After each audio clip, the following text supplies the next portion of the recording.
So as far as the discussion, as always, the mechanism for this is a classic. It's in your textbook, so to speak. I had it on the board.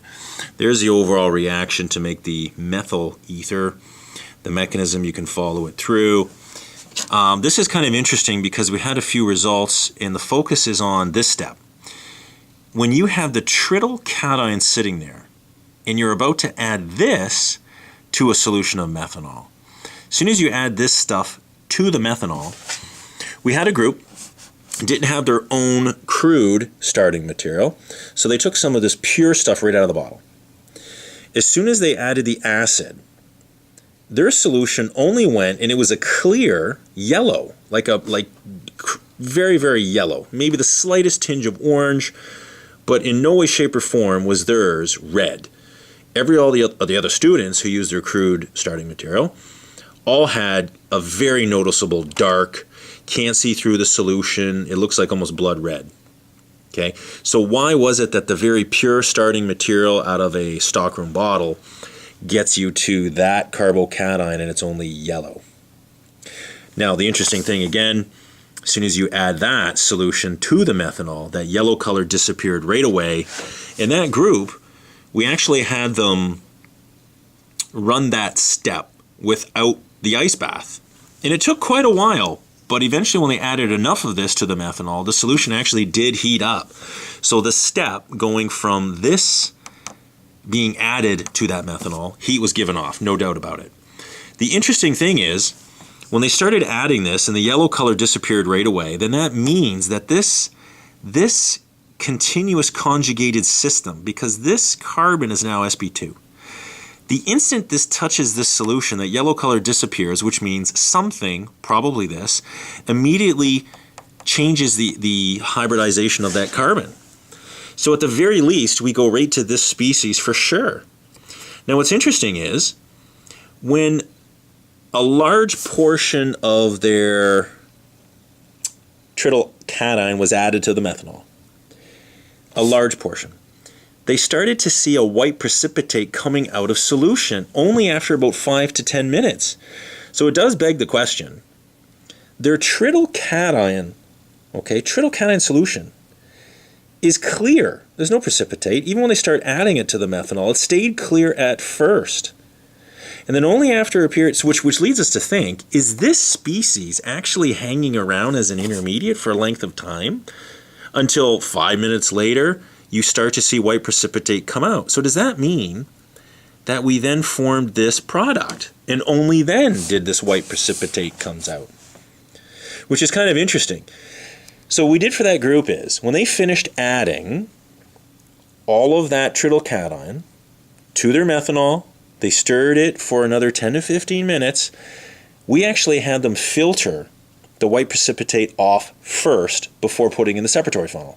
And sure enough, that white powder that was eventually isolated, rinsing with water, was proven to be, through NMR, pure product only.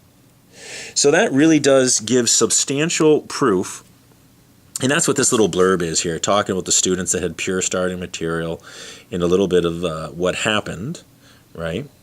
The interesting thing is, even students that use their crude starting material, they actually had quite a bit of white precipitate that was noticeable within their darker colored mixture. So most students were seeing a little bit of a lag time, just like the ones using the pure stuff. You add it to methanol, you let it stir for a bit, and as you're adding more and more of your trityl cation, you notice this white precipitate slowly starting to come out. So going to the reaction energy diagram. In years past, we normally form just this trityl cation and have one step going down to the product. But the fact that your solution stays clear, meaning this has to be somehow no longer existing and forming something else, we don't see any white powder yet, we're wondering, is there actually an intermediate of this cation? And that's actually very possible. So further studies could be done to confirm that with 100% certainty, but it certainly seems like a candidate of what is actually happening. And the fact that when you form this, it doesn't like being dissolved in that solution. You do see some white precipitate. Some. Okay? So now we go on to the other thing. All the students using crude starting material, they get this darker red-yellow color. like a blood red sort of solution. We used to call that the color of the trityl cation because you now have an extended pi system, because that's sp2. So you can talk about how the pi to pi star, originally people would say the red color is from that pi system. Well, the fact that the students used pure starting material, and when you make the trityl cation, you only get yellow color. So obviously then the classic discussion comment that that blood red color is from the trityl cation cannot be true, right? Because the pure gives only yellow. So the question is, where's the red color coming from? Is it because the crude product that we are using normally from the previous week, is there any trace of magnesium left in there? So we could think, is it some sort of d orbital transition? Or, somebody mentioned, the fact that we used iodine at all. Is it possible that iodine could be helping give that color? Very, very possible. So one thing that we could do in the future is we could say, first off, let's erase the iodine here. You can get the Grignard to start without any iodine.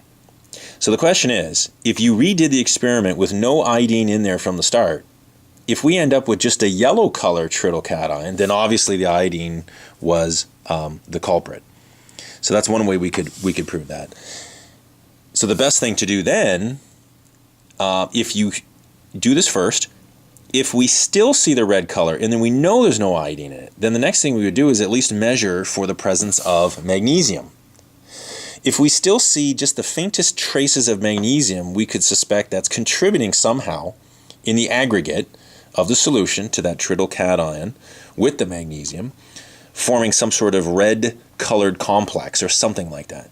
So what we could do is use atomic absorption to take a sample of our trityl cation when it's formed and run atomic absorption to prove if there's magnesium present. I mean, that's an idea. The other thing we could do is go back to our previous week's starting material and recrystallize it a number of times, trying to eliminate any trace of magnesium, should there be any, and then see if we still get the red color.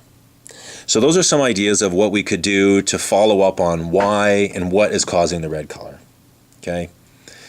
Long story short, if you see bright colors with organic compounds, if it's from the organic system, it's the pi to pi star transition. If there's any trace of metals present, it could be the d orbital transitions. So those are some things to talk about. The other comment, percent yield, is always talked about. So whatever your percent yield is, folks, you have to at least think about where is or could be all organic material. Starting material, final product, the whole bit. How did you get your yield? Yes, you're going to have to go back to your NMR, and if you can make some yield corrections based on stuff that should not be there, you have to find out and talk about where is or potentially is your starting material or product organic material. So whether it's in your separatory funnel where you could use LC to measure for what it is and where it is, that's a standard discussion topic, is your percent yield and what you could do to figure it out. The TLC. We don't always run TLC. So I got a couple of choices here. Some students, especially if they're NMR, seems to indicate there should be some benzophenone left. Why would I say that? Let's go over here. We all know that if you see a little bit of blip right there, 7.8, should be benzophenone still in your mixture. And if that's true, your TLC would likely show that. So I'm just drawing a quick, I don't know if it's exactly this way, but your starting material of the triphenyl methanol alcohol sticks to the gel a bit. Most people the previous week, if they ran that one, they would see benzophenone and they would see bromobenzene usually left over. Just because you see a bright purple dot on TLC does not mean you have a substantial amount. I can show you compounds where just a ridiculous trace amount in your product. Your product could be 99.9% pure, but that tiny impurity can show up as a bright purple spot on your TLC. All that tells you is something is there. Doesn't tell you how much though. So your final product of this one was supposed to be the trityl methyl ether. If it was pure by itself, it actually ends up eluting very similar to benzophenone. I think it's a little higher perhaps, but the point is it falls in place with benzophenone quite well. What if you didn't run it this way? What if you only ran your starting material and your reaction product? That's fine too. It could very well be, if you started with last week's, you could see the product, benzophenone and bromobenzene. You could still see the same peaks in this week's, if you have any leftover starting material, see a peak. And this product shows up very close to benzophenone anyway. But that's typically how it works out. But whatever your TLC looks like, you have to look at it and talk about what seems to be there, what's not, as well as try to use the NMR to help confirm whether what you're thinking the TLC is showing makes sense or not. So that's sort of a typical type of thing you could talk about in discussion. There's no such thing as a complete and total discussion where we cover every single last thing you could ever talk about. And there's always extra things you can talk about if you've noticed. But again, try and make everything you write in your discussion, every paragraph, pick an idea that you're discussing in the paragraph. Try to start off the paragraph talking about the observation that has led you to start talking about what you are in that paragraph. The other thing, though, is it makes sense. If you can, it's nice to start off with drawing a mechanism in the reaction energy diagram, sort of at the first, because it's like a standby. And then you should always try to work. You can cut and paste in your book and write some text in between. Try to have any figures you put in your discussion be embedded with text talking about it on either side of it.